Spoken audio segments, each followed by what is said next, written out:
Are you ready for some electrifying news, Niners fans? The San Francisco 49ers are on the hunt for a new defensive coordinator after parting ways with Nick Sorensen, and the buzz is that a former fan favorite might be returning to the Bay. Who could it be? The anticipation is building as the team wraps up interviews, and this could be the move that reshapes our defense for the upcoming season. Make sure to stick around, because you won't want to miss the latest updates on this exciting coaching search. The San Francisco 49ers have taken a significant step in their off-season strategy by parting ways with defensive coordinator Nick Sorensen. This decision opens the door for a new era on the defensive side of the ball, and fans everywhere are buzzing with anticipation. The team wasted no time in beginning their search for Sorensen's replacement, conducting 2 interviews just the other day. Among the candidates is a familiar face, Robert Saleh, the former DC who led this defense from 2017 to 2020 before taking the helm with the New York Jets. Now, let me tell you, the buzz around Saleh is palpable. Reports indicate that many in the NFL view him as the frontrunner for this position. It's not hard to see why. Saleh brought an energy and intensity to the 49ers defense that was simply infectious. He was a key figure in helping this team reach the Super Bowl just a few seasons ago. The thought of his return has many fans, including myself, feeling optimistic about the future.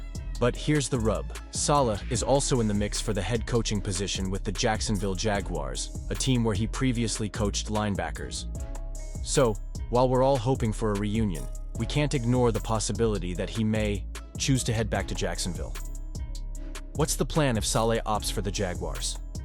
Well, it seems the 49ers have a few other candidates lined up just in case. Kyle Shanahan has already mentioned that assistant coach Brandon Staley will get an interview, which adds another layer to this unfolding drama. And let's not forget Jeff Ulbrich, the former Jets defensive coordinator, who's been on their radar since last offseason.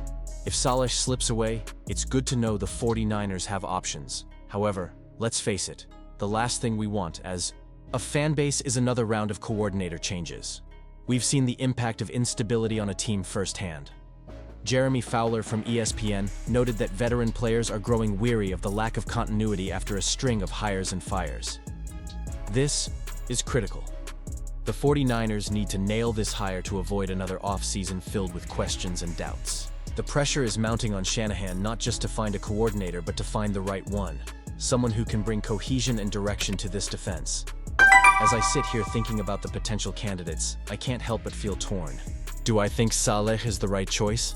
Absolutely. He's got the history, the knowledge of the system, and a deep understanding of what makes the 49ers tick. But the question remains, is he ready to leave the Jets after just one season? The allure of being a head coach is strong, and who could blame him if he chooses that path? I want to hear what you all think. Are you in favor of bringing Saleh back, or do you think we should look at other candidates? What about Staley or Ulbrich? And you, what do you think? I want to hear your opinions down below. One thing is for certain. These decisions will have a lasting impact on the team's chances moving forward. The 49ers are at a crucial crossroads, and the choices made in the coming weeks will shape the team's identity for years to come. It's a pivotal moment, and as fans, we need to stay engaged and passionate about our team's direction. George Kittle, once again, finds himself in the All-Pro conversation, but there's a cloud hanging over this achievement. Despite racking up an impressive 4th season with over 1,000 receiving yards, he's been relegated to the second team, All-Pro, while rookie Brock Bowers of the Las Vegas Raiders takes the tight end spot on the first team. Now, don't get me wrong, Bowers is deserving of his accolades. He led all tight ends with 1,194 receiving yards and set a record for receptions by a rookie. But let's take a moment to analyze the facts here. Was he truly the superior player this season? The evidence strongly suggests otherwise. Kittle had 1,106 receiving yards and 8 touchdowns, while Bowers had just 88 yards more and 5 touchdowns. What's even more telling is that Kittle accomplished this in 2 fewer games. When we talk about efficiency, Kittle averaged an impressive 14.2 yards per reception compared to Bowers' 10.7. And let's not overlook the success rates. Kittle's receptions were successful 73.4% of the time, while Bowers managed just 60.8%. But if you want to talk about dominance, let's look at the points gained metric from Sports Info Solutions.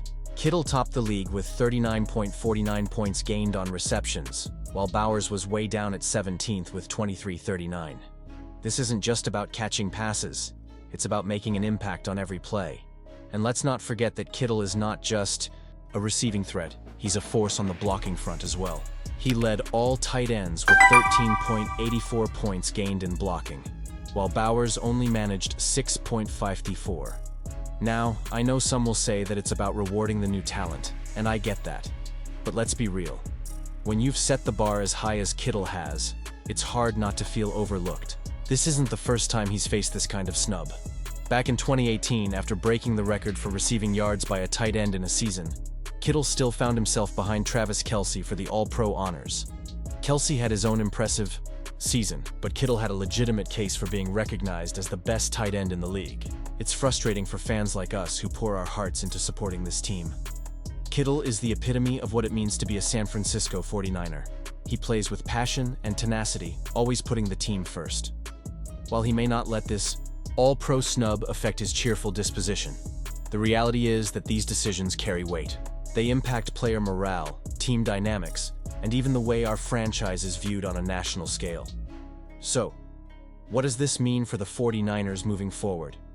Are we going to continue seeing Kittle put up these incredible numbers and be overshadowed? I genuinely hope not. He deserves recognition for his contributions, and the front office needs to rally around him and ensure that he continues to be a focal point of our offense. And this brings me to you, the fans. What do you think about this latest All-Pro decision? Was it fair? Do you think Kittle should have been recognized as a first-team All-Pro? Honestly, I'm torn. While I want to celebrate Bowers' accomplishments, I can't shake the feeling that Kittle's excellence is being overlooked once again. I want to hear your thoughts. What are your expectations for Kittle and the team moving forward? And you, what do you think? Join the debate in the comments below.